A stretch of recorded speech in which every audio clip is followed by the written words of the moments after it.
Sejarah Gereja Purba dari tahun 33 Masehi hingga tahun 325 yang dinamakan sejarah Purba, Gereja Purba. Mengapa perlu belajar sejarah?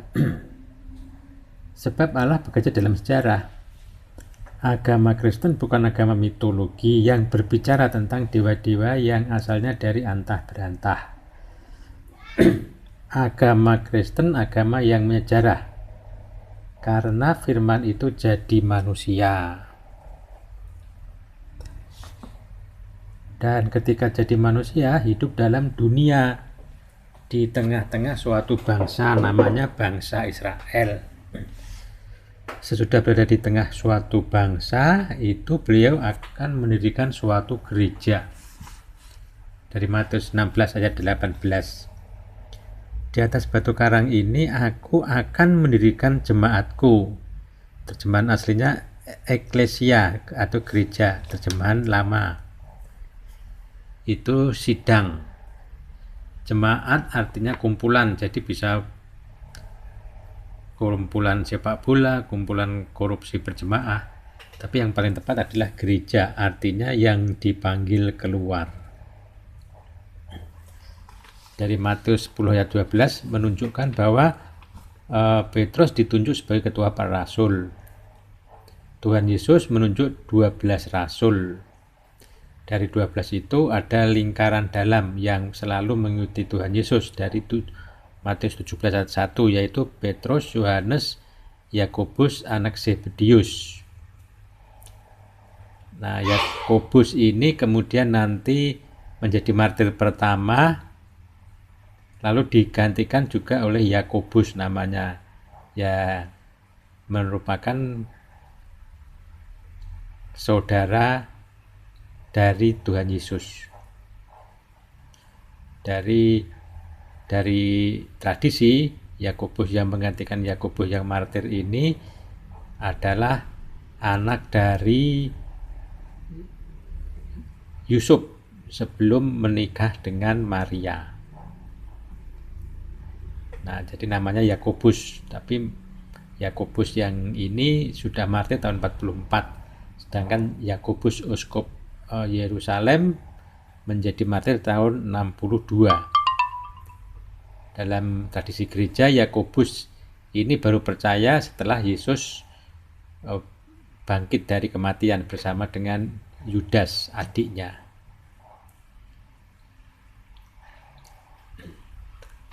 Jadi Petrus adalah ketua para rasul. Yakobus dari ke-12 murid Yesus pertama kali menjadi martir. Kisah 12 ayat 1 sampai 2.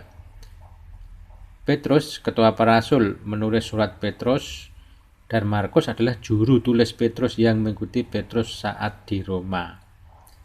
Yohanes, satu-satunya murid Yesus yang meskipun mengalami penganiayaan tetapi mati tua. Jadi menulis surat Yohanes 1,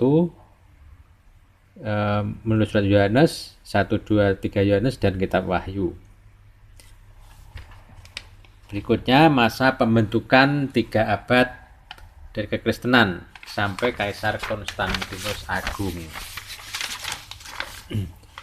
Gereja mulai muncul di atas dunia ini sejak Yesus Kristus diturunkan Allah dari surga sebagai kalimat Allah atau firman Allah yang menjelma menjadi manusia.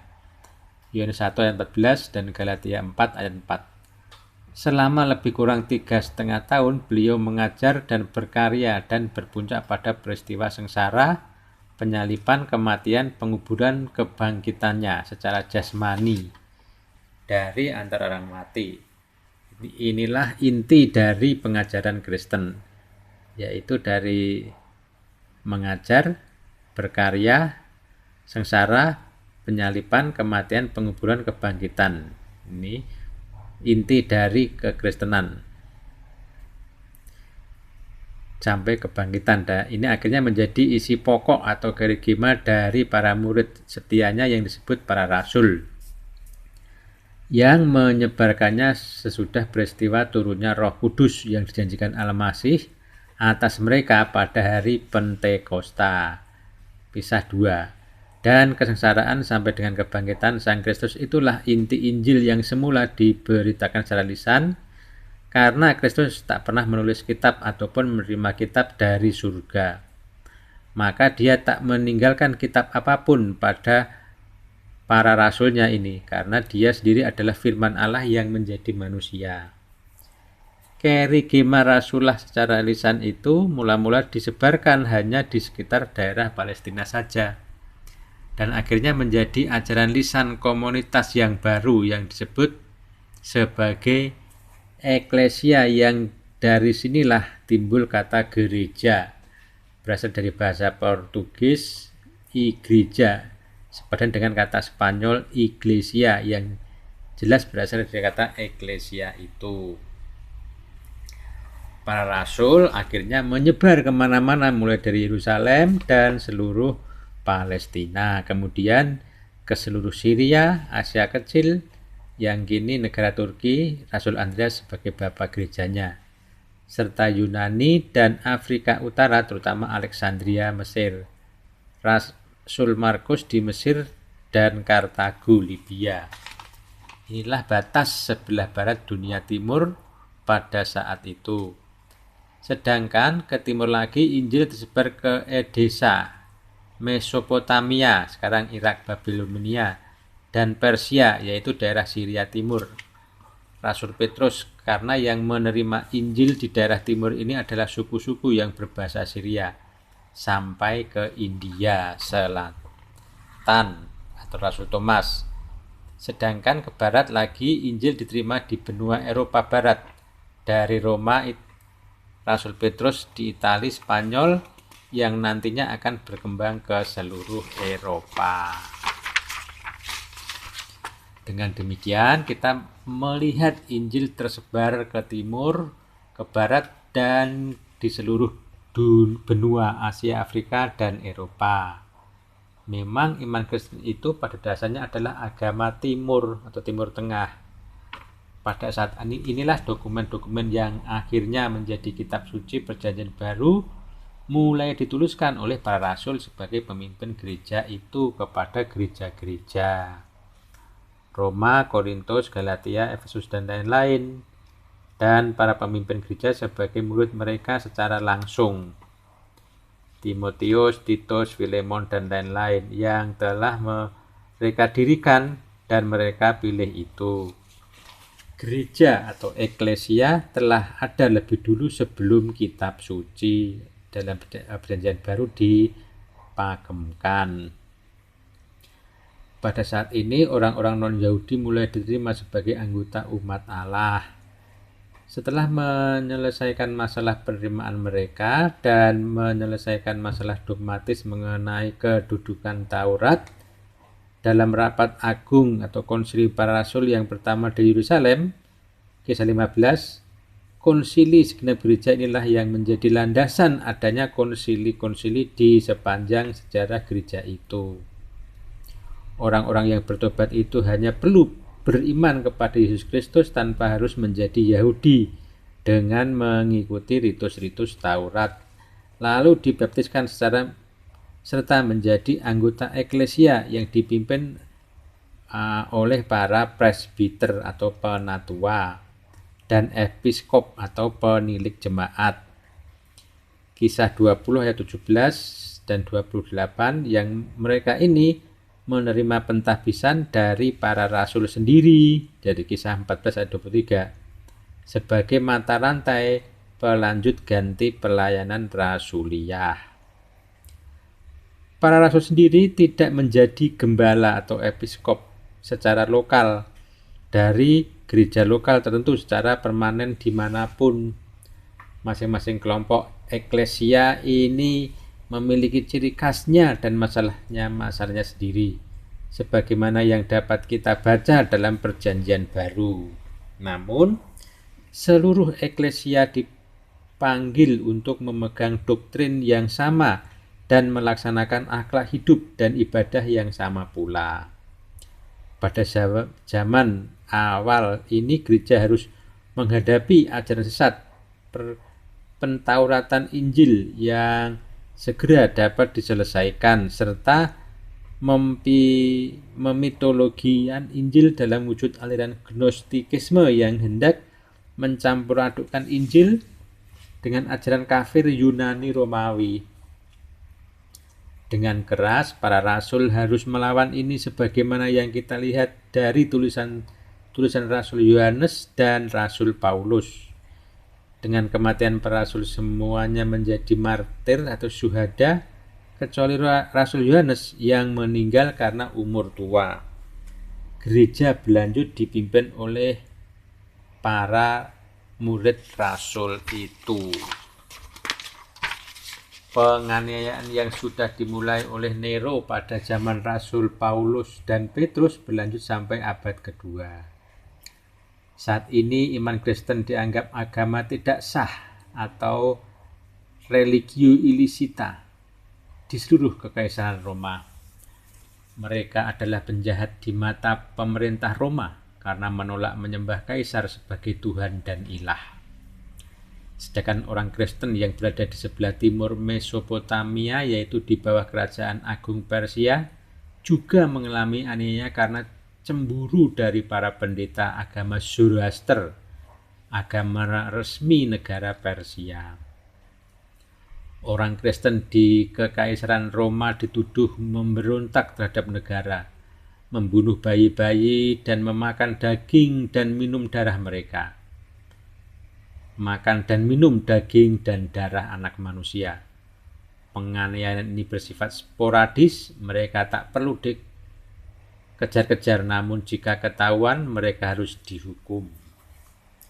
Di antara para pemimpin yang menderita dari aniaya abad ini adalah Ignatius dari Antioquia, pengganti ketiga dari Rasul Petrus di Antioquia Syria sebagai episkop tahun 110 Masehi, Polikarpus, episkop dari Smyrna yang adalah murid Rasul Yohanes tahun 156, dan Justinus Martir. Justinus Martir ini memiliki seorang murid dari Syria bernama Tatianus. Dia pulang ke Syria setelah kematian Justinus dan menerjemahkan Injil dari bahasa asli Yunani ke bahasa Syria dalam bentuk yang diurutkan sesuai dengan urutan cerita, bukan 4 bentuk terpisah seperti yang kita kenal.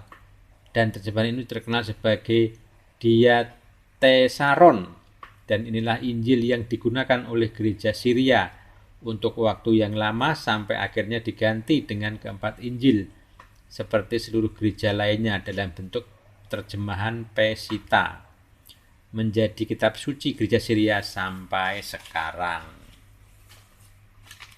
Di samping itu, gereja Syria menggunakan perjanjian lama, bukan dari terjemahan Ibrani atau Septuaginta, namun dari Targum Aramia dari perjanjian lama yang berlaku di Babilonia. Ajaran Tatianus ini dipengaruhi oleh aliran Gnostik, enkratisme yang menekankan pelajangan, dan asketisme. Para pemimpin Kristen awal ini meninggalkan tulisan-tulisan yang bersama dengan Didache, surat kepada Diogenetus, surat-surat Clement dan dari Roma, surat Barnabas bedakan dengan Injil palsu Barnabas yang dipromosikan oleh orang-orang luar. Gembala Hermas serta tulisan-tulisan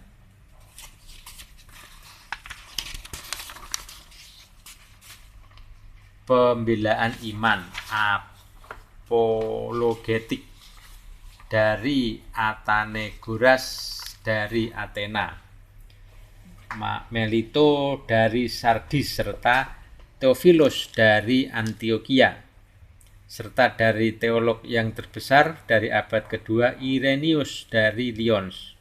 Semuanya tadi memberikan gambaran yang jelas sekali mengenai iman dan kehidupan dari gereja perjanjian baru yang berlanjut sampai abad kedua itu.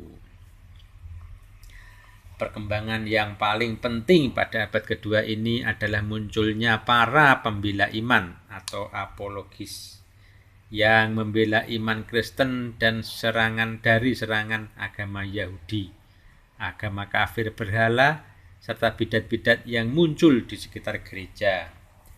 Juga perkembangan akidah gereja serta permulaan teologi sudah zaman Rasuliyah. Ditegaskannya pemerintahan gereja bagi masing-masing jemaat lokal yang dipimpin oleh episkop atau pendidik jemaat, presbiter atau penetua, dan diakon. Zaman ini pula fondasi pertama dari ibadah dan liturgi Kristen serta kehidupan sakramental gereja yang berlandaskan dari ibadah Israel, namun yang sudah terpisah dari sinagoga yang mulainya pembentukan kitab suci dari gereja perjanjian baru itu terjadi. Pada akhir abad pertama dan permulaan abad kedua, banyak tulisan palsu mengenai Kristus bermunculan. Tulisan-tulisan ini disebut tulisan-tulisan apokrifa. Jadi jangan dikacaukan dengan Anagenus Komena dari Perjanjian Lama atau kitab Deuterokanonika untuk sebutan Katolik Roma, serta tulisan-tulisan pseudepigrafa. Biasanya tulisan-tulisan memakai nama salah seorang rasul dan memasukkan dongeng aneh mengenai masa kecil Yesus Kristus, kehidupan perawan Maryam, dan kegiatan-kegiatan karya para rasul.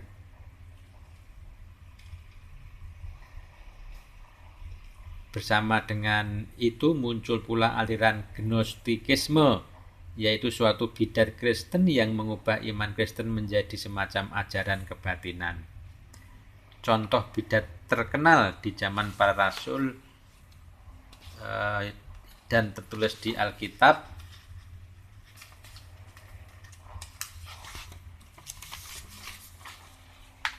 dengan tertulis di Alkitab. Contohnya adalah Simon Magus, Simon sang penyihir. Simon sang penyihir atau Simon Magus adalah seorang pendiri aliran Gnostik di Samaria yang dikenal dengan nama Simonian. Kata Magus dalam namanya berasal dari kata magician yang berarti penyihir yang hidup pada awal abad pertama Masehi. Simon Magus dikenal sebagai penyihir pada abad pertama dan pendiri salah satu sekte kekristenan. Ia adalah seorang penyihir yang menakjubkan masyarakat sehingga membuat masyarakat menjadi percaya kepadanya dan berkata, orang ini adalah kuasa Allah yang terkenal sebagai kuasa besar. Namun sekarang mereka percaya kepada Filipus yang memberitakan Injil tentang kerajaan Allah. Dan Simon Magus juga telah menjadi percaya dan dibaptis oleh Filipus di Samaria. Ketika ia melihat bahwa Filipus dapat memberikan Roh Kudus melalui penumpangan tangannya, ia kemudian menawarkan uang untuk menukarkannya dengan kuasa Roh Kudus. Sumber-sumber dari Justinus Martir. Justinus Martir mengatakan Simon Magus adalah seorang Samaria yang asli dari desa Gita, tidak jauh dari Nablus modern, yang hidup di zaman pemerintahan Kaisar Claudius. Justinus mengatakan masyarakat Samaria saat itu berada dalam kepercayaan yang salah. Mereka mengatakan Simon adalah Tuhan. Dari tulisan Hippolytus dalam karyanya Philosopemena, Hippolytus mengutip panjang dari suatu dokumen bernama Apopasis Megale atau Hayu Agung yang diyakininya ditulis oleh Simon Magus sendiri. Selain mengutip dari tulisan Irenaeus yang merupakan kutipan dari Sintagma, tulisan Justinus Martir yang sekarang hilang. Menurut Hippolytus, murid-murid Simon Magus merayakan ritual sihirnya dan mereka berusaha untuk mengeluarkan mantra. Simon menipu banyak orang melalui sihirnya, kemudian ditegur oleh para rasul Kristus. dan meletakkannya di bawah kutukan. Akan tapi Simon kemudian meninggalkan kepercayaan Kristen dan menjadi penyihir lagi. Dan perjalanannya ke Roma, Simon kembali berkonflik dengan para rasul. Rasul Petrus menghadapinya dan menegurnya, yang juga dicatat dalam apokrifa dan literatur Pseudo Clementine. Sampai ia datang di Roma, juga bertikai dengan Rasul Petrus dan melawannya. Akhirnya mulai dengan duduk di bawah sebuah pohon datar. Ketika ia akan dibuka kedoknya, ia berkata supaya mengulur waktu, bahwa jika ia dikuburkan hidup-hidup, ia akan bangkit lagi pada hari ketiga. Karenanya ia minta sebuah liang kubur digali oleh para muridnya dan ia dikuburkan di dalamnya. Mereka melakukan apa yang disuruhkannya, tetapi ia tetap berada di dalam kubur sampai sekarang karena ia bukan Kristus. Simoni adalah praktek jual beli jabatan di dalam gereja yang mulai berkembang setelah penghambatan Kekaisaran Roma berakhir atas gereja. Praktek ini banyak terjadi pada masa abad pertengahan. Pada kemudian hari, praktek ini dilarang di dalam gereja. Istilah simoni berasal dari nama Simon Magus. Hal itu disebabkan Simon Magus berkeinginan untuk menukarkan uang dengan kemampuan untuk melakukan mujizat walaupun ia telah dibaptis menjadi seorang Kristen. Sumber Simon Magus itu dari Wikipedia dan Kisah Para Rasul 8 ayat 9 sampai 24. Yang kedua adalah Marcion. Marcion itu hidup tahun 85 sampai 160 Masehi. Seorang bijak yang berpengaruh yang datang ke Roma pada tahun 140 Masehi dan mendirikan jemaat-jemaat terpisah. Ia berpendapat bahwa Allah Perjanjian Lama adalah Allah hukum dan kemurkaan. Jangan disamakan dengan Allah dari Perjanjian Baru yang dinyatakan Yesus. Menurutnya, Paulus telah memahami hal ini, dan sesuai dengan itu 10 surat Paulus yang telah diperiksa disusun kembali dan dijadikan sebagai bagian utama dari kitab kanon Marcion. Dari kitab-kitab Injil, ia hanya menerima Injil Lukas yang diringkaskan. Radikalisme Marcion ini mungkin menjadikan lawan-lawan ortodoks dari Marcion untuk menentukan tulisan-tulisan Kristen di mana yang berotoritas dalam kehidupan dan kepercayaan gereja. Akibat dari ajaran gnostik ini pada para apologis dalam penekanan mata rantai rasuliah sebagai penjamin ajaran yang benar dan tak terputus dari para rasul yang diterus sampaikan secara tak terputus dari gereja kepada gereja, dari generasi kepada generasi, dari tempat ke tempat, dan penerus sampaian tanpa putus dari zaman rasuliah ini disebut sebagai paradosis atau tradisio. Dan penyampaiannya itu dilakukan melalui pentabisan para episkop yang dapat dilacak dari mata rantai pentabisan sejak zaman rasul-rasul. Dan para episkop ini pengajaran dan prakteknya itu identik antara satu dengan yang lain dan secara bersama ajaran mereka itu identik dengan ajaran para rasul Kristus sendiri. Sebagai akibat yang lain, gereja mulai kokoh dalam keputusannya. Tulisan-tulisan mana yang menjadi bagian kanon kitab suci berdasarkan 1. Tulisan-tulisan itu harus berasal dari zaman rasul. 2. Harus ditulis oleh rasul sendiri atau teman murid dekat mereka. 3. harus sesuai dengan ajaran rasuliah tanpa putus yang disampaikan sebagai paradosis dalam gereja. 4. Harus digunakan secara merata di seluruh gereja sejak awal. Jadi pusat gereja sebelum tahun 325 adalah Alexandria, Mesir, Antioquia Syria, dan Roma. Harus mengajarkan kesucian dan bukan dongeng-dongeng gnostik.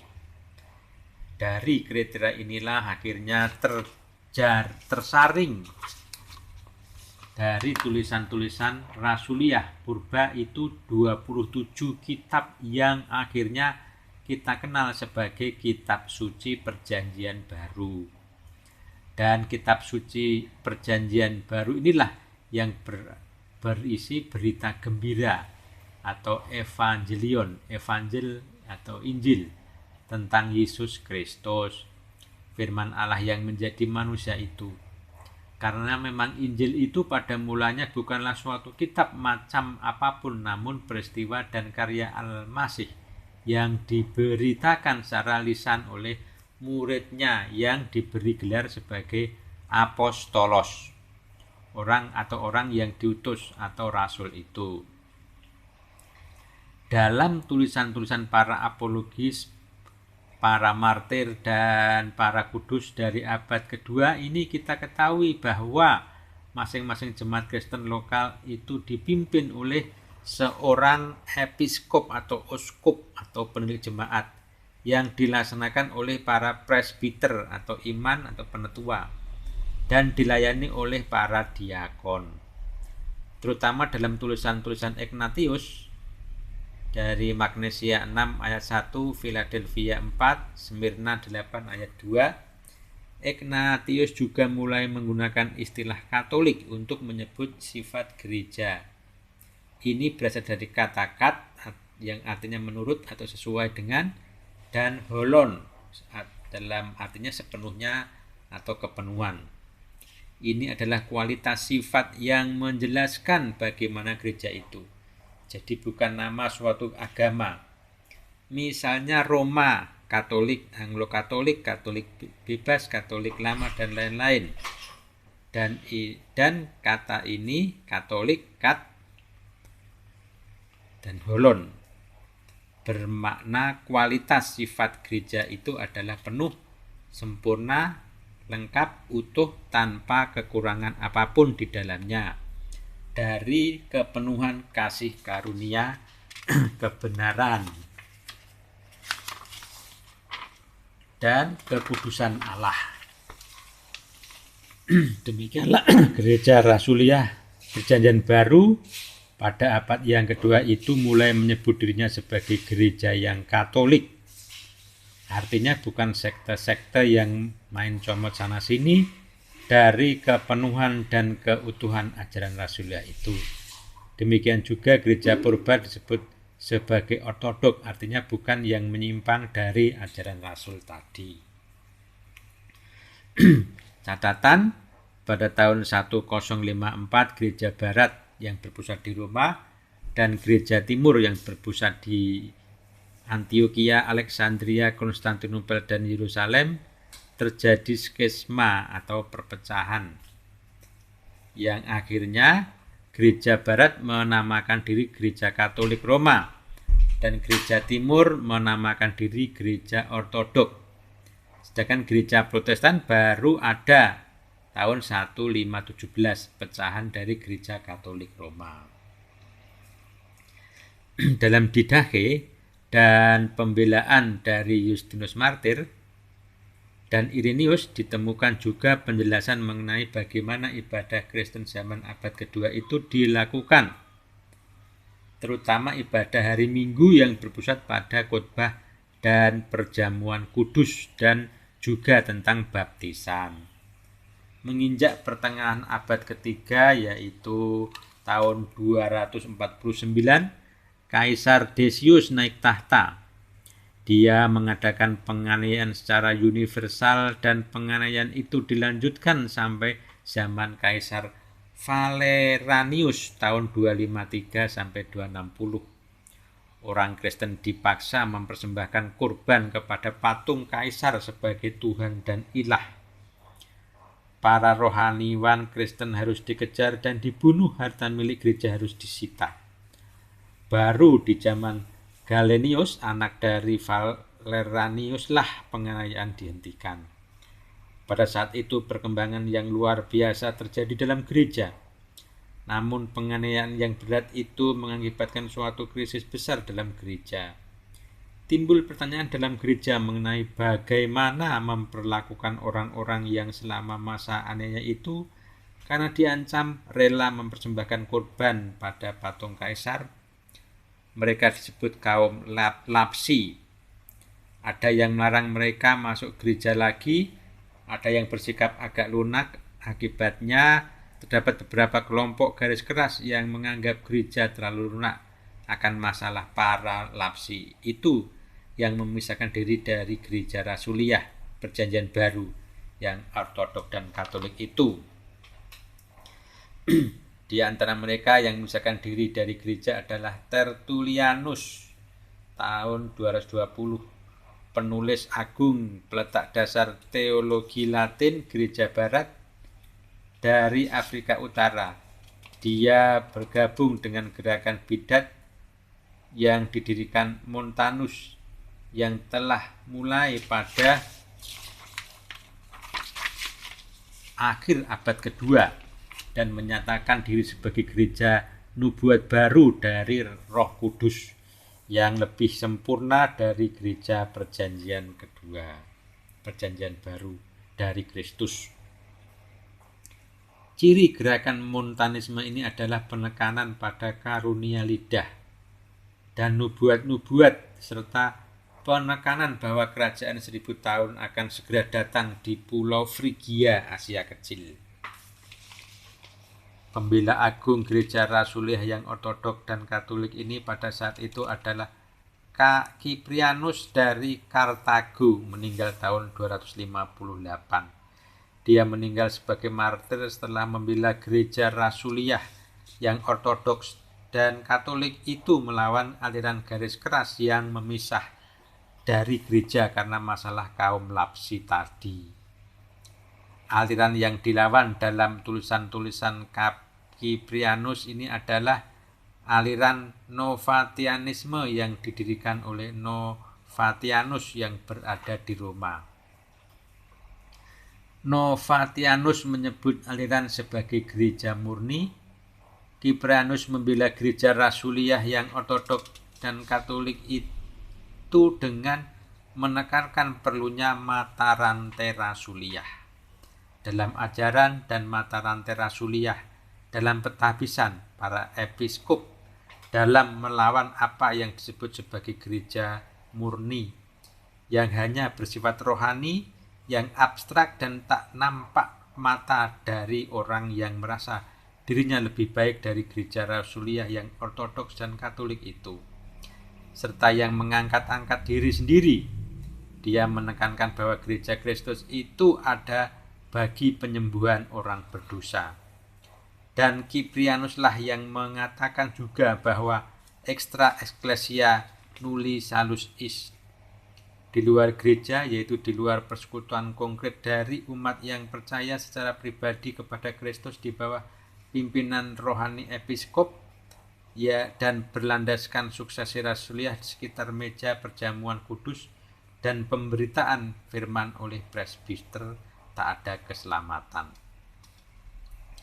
Abad ketiga ini menyaksikan juga perkembangan teologi secara formal dengan didirikannya sekolah teologi di Alexandria, Mesir oleh Pantenus dan Clement dari Alexandria, meninggal kira-kira tahun 216, yang akhirnya dikepalai oleh seorang penulis sarjana dan teolog termasyhur, Origenes, meninggal tahun 253. Teologi Alexandria ini menekankan bahwa filsafat Yunani yang non-Kristen itu dapat digunakan sebagai alat untuk menjelaskan Injil. Dan ciri khas para pendekatan Alexandria ini adalah tafsiran secara alegoris terhadap kitab suci. Sedangkan dalam tradisi Syria Antioquia yang tak lama kemudian akan berkembang adalah tafsiran harafiah berdasarkan tata, bahasa, dan sejarah penulisan kitab suci. Kedua pendekatan ini akhirnya akan bertemu dalam konflik. Pada abad berikutnya, karya Origenes itu sangat luar biasa dan tak terhitung jumlahnya. Dialah yang pertama kali mengadakan kajian sistematis dan sastrawi dari buku-buku dalam Alkitab. Karya Origenes ini menjadi fondasi karya-karya teologi para bapak-bapak gereja Yunani pada abad-abad berikutnya. Namun demikian secara ajaran banyak pendapat Origenes yang ditolak oleh gereja karena tak alkitabiah dan tak rasuliah, sehingga pada konsili ekumenis kelima tahun 553 beberapa ajaran Origenes dinyatakan sesat oleh gereja. Di antara pakar para teologi abad ketiga yang harus disebutkan bersama dengan Tertullianus, Cyprianus, Clement, dan Origenes adalah Dionysius dari Alexandria, wafat tahun 265, Hippolytus dari Roma, wafat tahun 235, Gregorius pelaku mujizat di Kapadokia, wafat tahun 270, dan Methodius dari Olympus, wafat tahun 311. Orang-orang ini semuanya memperkembangkan teologi Kristen Ortodok, terutama meletakkan landasan bagi pembahasan tentang Allah yang esa dalam hubungannya dengan Kalimatullah dan Rasulullah sendiri yang terkenal sebagai ajaran Tritunggal Kudus, yang dalam abad berikutnya akan menjadi pembahasan hangat dalam gereja. Paulus dan Samosata dan Lucian dari Antioquia terkenal akan ajaran bedanya mengenai sifat ketritunggalan Allah. Mereka hidup akhir abad ketiga. Dari abad ketiga ini kita juga mendapatkan tulisan-tulisan yang menolong kita untuk melihat kehidupan liturgis dan kanonik dari gereja Rasuliah yang ortodoks dan Katolik. Ini pada abad ketiga itu, yaitu pengajaran-pengajaran para rasul dari Syria serta tradisi Rasuliah karya Hippolytus dari Roma, wafat tahun 235. Tulisan yang pertama itu memberikan peraturan-peraturan mengenai jabatan hierarkis serta praktek-praktek sakramental dalam gereja Syria, serta menjelaskan pertemuan liturgis jemaat.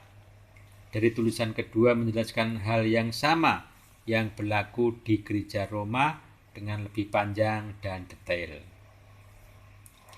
Abad keempat dimulai dengan penganiayaan yang paling besar yang diarahkan kepada gereja oleh Kaisar Diocletianus. Daftar syuhada atau martir yang paling panjang berasal dari abad ini.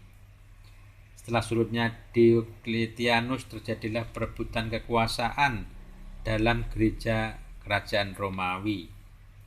Pada tahun 312, Konstantinus menghadapi peperangan melawan Maxentius. Sebelum peperangan di jembatan Malvianus di Roma.